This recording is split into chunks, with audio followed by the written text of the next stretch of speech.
It was a beautiful Saturday afternoon just a couple weeks ago. There we were in one of our favorite sushi restaurants in Los Angeles, and the servers were uncomfortably placing our plates on the table. I smiled at them so many times, but I couldn't get a reaction. They put down the plate and run away. It was like they were scared of my husband and I. It was too bad, because this could have been a winning opportunity for them.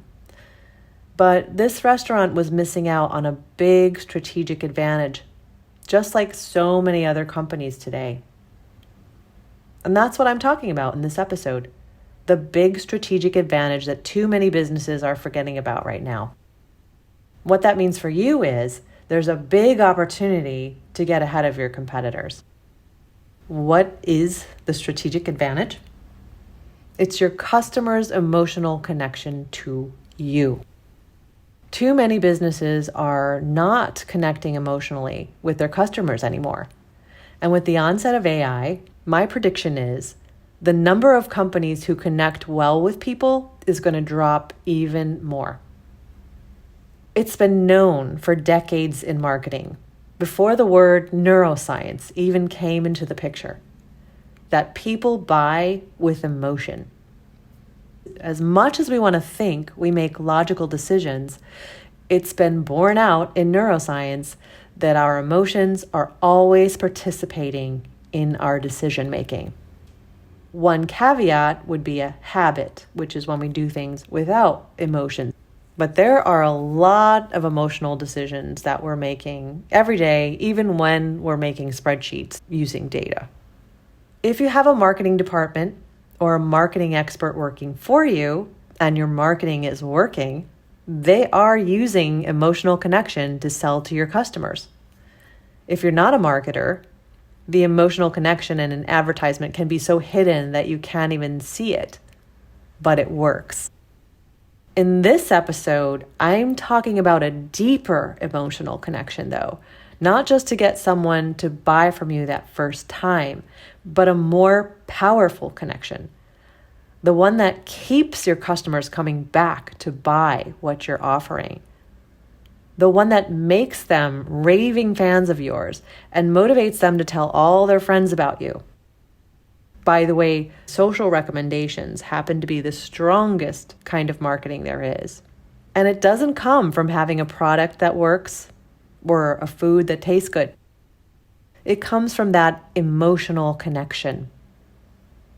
In this podcast, I'll share 3 incredibly important lessons I learned about making that emotional connection with your customers and making raving fans out of them. Creating customers that love you and will stand by you even when you make a mistake. Or if your business goes through hard times, they'll still be there with you. I'll also give you 3 important tips to successfully implement these lessons because they can be a bit difficult. If you learn these lessons and implement them, you will go far, far beyond your competitors. And as a bonus, this info might even benefit your personal relationships too. After all, who doesn't want happy, raving fans in their personal life? This is Lucy Gable, integrative leadership coach and trainer, speaker, author, and professor at the George Washington University School of Medicine grad program. And this is my podcast, Leadership, Life, Health, and Happiness. Now, back to my story about the sushi restaurant. This is one of our favorite restaurant groups. It wasn't our regular location, but we were out for an afternoon exploring. And we saw this restaurant group had a location where we were, so we stopped in. The host told us there was a 30-minute wait.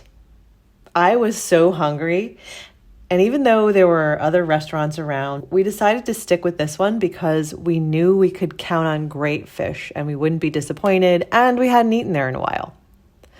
So instead of waiting for 30 minutes just standing around, we decided to make an event out of it and have a drink at the bar at this very cool restaurant next door that we hadn't been to. They had a great view, and it was just the thing to take my mind off hunger. So my husband got a beer and I got a nice drink with a lot of berries in it, and we were ready to just enjoy ourselves for about a half an hour. The bartender was working pretty slowly, so it took us a while to get our drinks, even though we were the only ones at the bar. After about 15 minutes, we got a text that says, "You're next on the list. We'll let you know when the table's ready." We were just next door, and we planned once they told us it was time to come to sit down, one of us would run over while the other one paid the bill. But the next text we got wasn't what we expected. It didn't tell us our table was ready.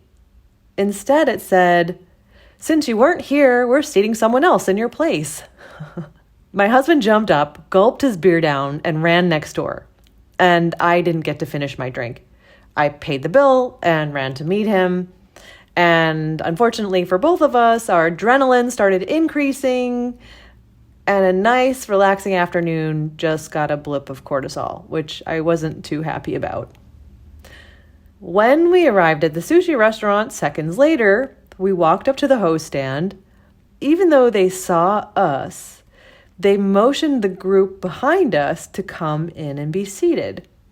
I stood and watched as our table was taken away, right out from underneath us. Now, we were no longer looking at a pleasant view. Our drinks were gone, and we were still going to have to sit and wait. If you're a business owner right now, I'm sure you're already cringing. If you're not cringing, I'll tell you right now why you should be. Because this business could have lost a couple of longtime customers right then. If you've studied business, you probably know that it costs more to gain new customers than it does to sell more to the ones you already have. And the people who are already buying from you are most likely to buy from you again and again and again. So you really don't want to lose your current customers with all that it takes to replace them and all the future money they're going to give you. Because I know this, and because I like this restaurant group, I felt I needed to tell the host and hostess how the texts were confusing. I knew we were going to come back. We had so many good experiences in other locations. They could afford a mistake with us. But it could easily have made someone else so mad that they would never eat there again. We weren't expecting any special treatment, but we really should have had that last table. So how did our host and hostess respond during our little afternoon experience? When we told them the texts were confusing, the hostess said, "No one's had a problem with this before." They didn't give us any apologies, just something that felt like it was invalidating our experience. And since we were just invalidated, we felt the need to explain it further so they might understand what was happening from our side, that this was kind of a serious mistake. Unfortunately, it didn't help our cause. It just made them more uncomfortable. They got stressed and became less friendly towards us. Even when they seated us, they were a bit standoffish. And unfortunately, our hostess was also our server. I have to say, at that point, I wasn't particularly impressed with them. Now it's time for a sidebar for 3 really important business lessons I've learned about making mistakes. The first lesson is one that I'll never forget one of my mentors telling me. He said, if the customer likes you, you'll be amazed at how many things they'll forgive you for. Being liked means having a positive emotional connection with your customer. And this is like holding some incredibly high value insurance policy. And I'm not saying they just have to like your product. It's you they have to like, because people buy with emotion. If they like you, the experience they have with you when they buy, or the fact that something in your company speaks to them emotionally, maybe it's your standards, maybe it's your values or your cause, but it could also just be the people that they interact with on a regular basis. They will come back to buy from you over and over. The key here, though, is that you have to have that relationship with them where you have pleased them multiple times. And then when mistakes happen, which they do, if they've had good experiences with you and they like you, they will not be as affected. You'll most likely keep them as a customer. And they won't go spreading bad news about you all over social media or to all their friends. They'll forgive you. And honestly, my husband and I really do like this restaurant group, which is why I'm not saying their name, and which is why we will, of course, give them another chance, but probably not at that location. The second great lesson I've learned is mistakes can be gifts in disguise. When you make a mistake and you're made aware of it, you have an opportunity to leave the other person with something that surprises and delights them, something that turns the experience into something memorable that leaves them liking you even more. Saying sorry is a big deal now because not many people or companies do it. You can surprise someone with an apology, and even better, act on it right away. Do something that shows you're 100% behind that apology and you want to make it better. And this is how we create a good, strong, solid relationship with our customer and have them become even more connected to us emotionally. Instead of creating a rift by not apologizing and not doing anything to make it better, giving them an opportunity to look around for someone else who can do things better than you. So, one side of the coin, you get a stronger relationship. The other side of the coin, your relationship is weakened. And here's the last lesson I need to share, and it's probably the most important on the list, but it's going to be a hard one to hear. You want to know when your customer is not having a good experience. It can break your business if you don't.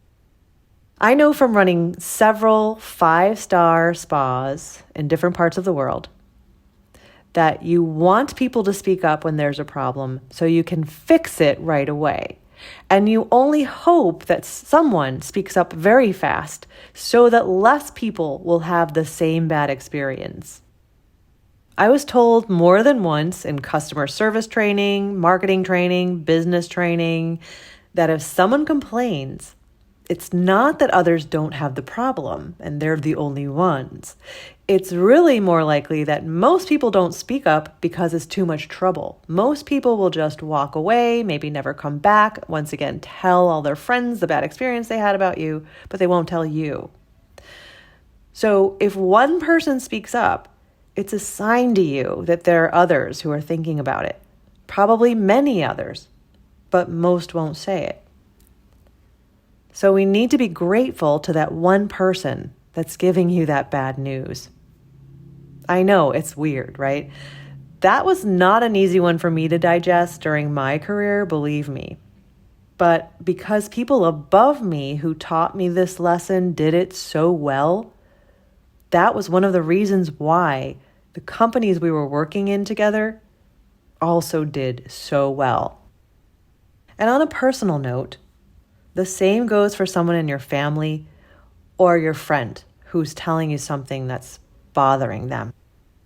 Remember, it's better to know about something and be able to fix it than never know and always be committing the same mistake over and over again until the relationship is over or flatlined. Now, I've got 3 ways you can implement this knowledge to make it work and make it easier. Because, as I said before, these situations can be hard for everybody. I'll start by going back to my story and give you the first actionable tip.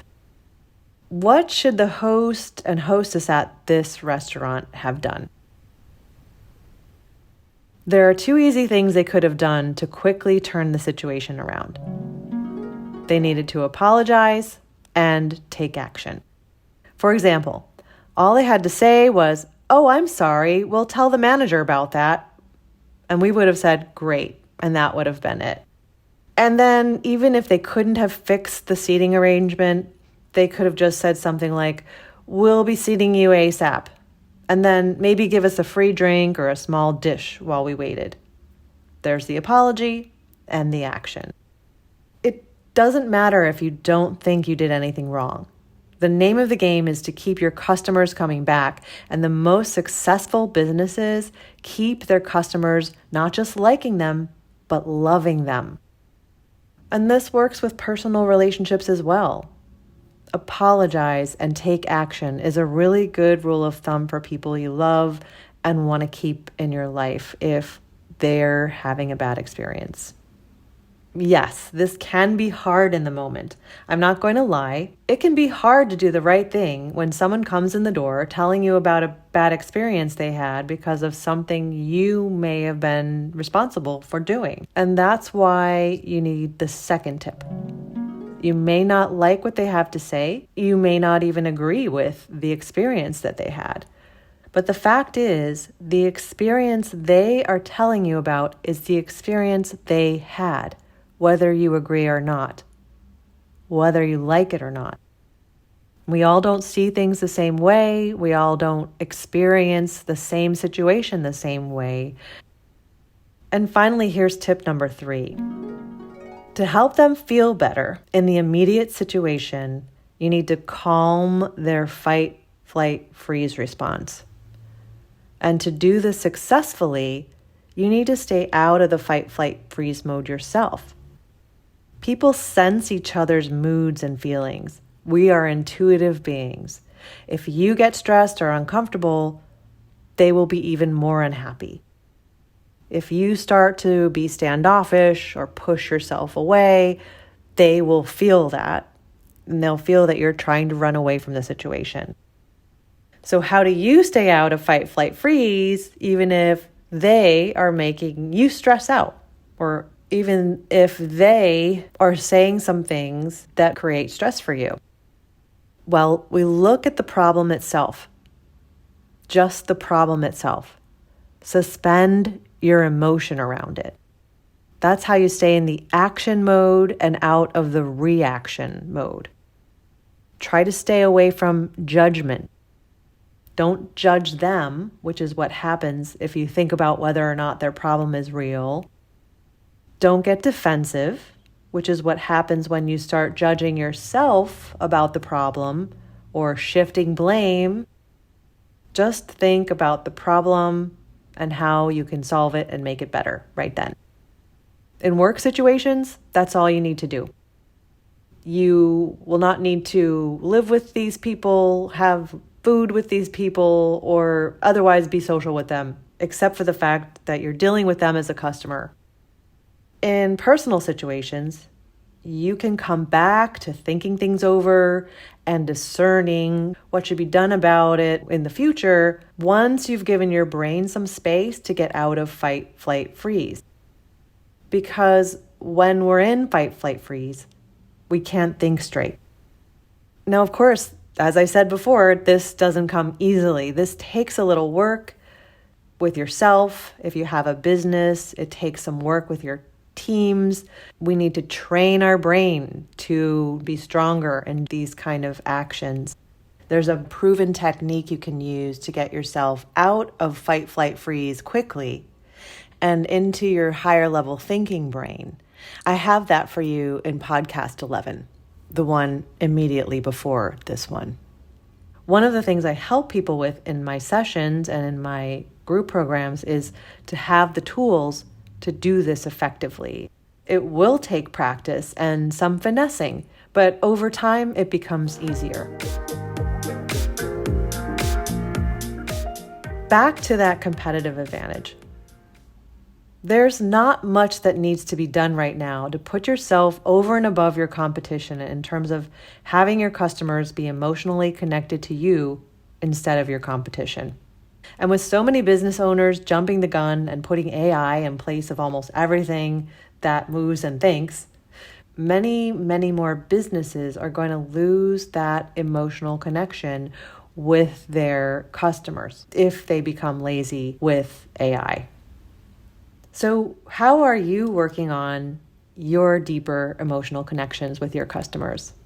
Let me know in the comments. And if you liked this episode, click like and give it 5 stars. Let me know what you'd like to talk about next. I'm always interested in hearing from you. And follow to keep listening. This is Lucy Gable. I'll talk to you next time.